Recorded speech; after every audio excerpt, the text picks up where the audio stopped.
or as we affectionately refer to Weston, Venezuela. In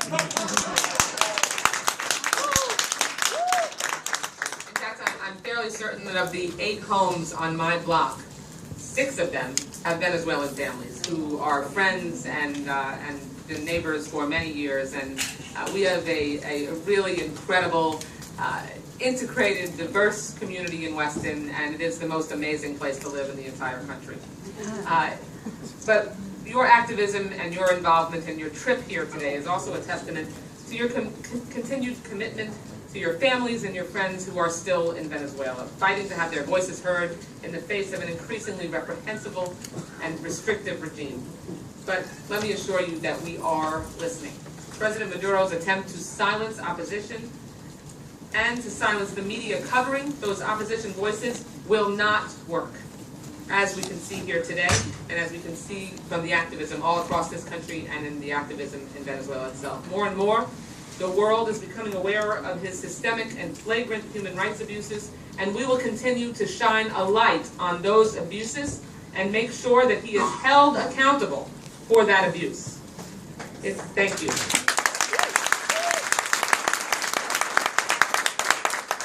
It's our democratic responsibility to do everything we can to support the peaceful protesters in Venezuela and to stop the Maduro government from using these horrific violent attacks.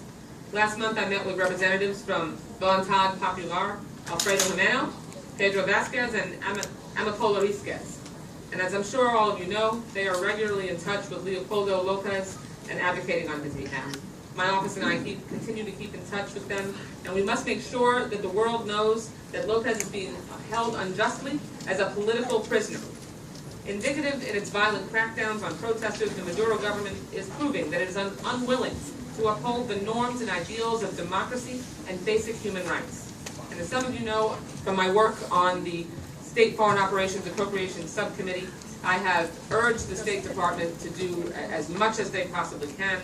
I've been able to appeal directly to Secretary Kerry when he has testified in front of our committee, and to be supportive of the peaceful protesters in Venezuela, which he has heartily agreed to do. And I'm proud to stand alongside my South Florida colleagues as a sponsor of the Venezuelan Human Rights and Democracy Protection Act.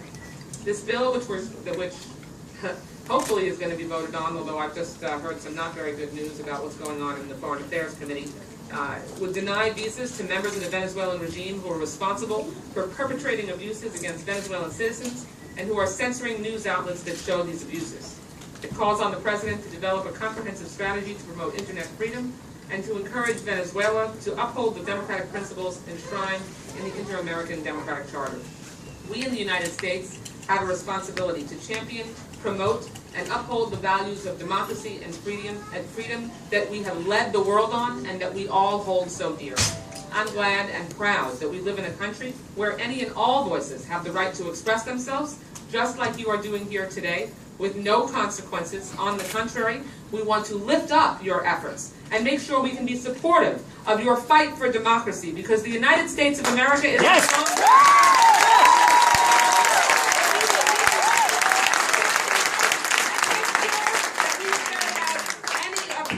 Anywhere in the world. So I stand with you, we stand with you in a bipartisan spirit as Americans who believe in democracy and yes, we can! Yes, we can!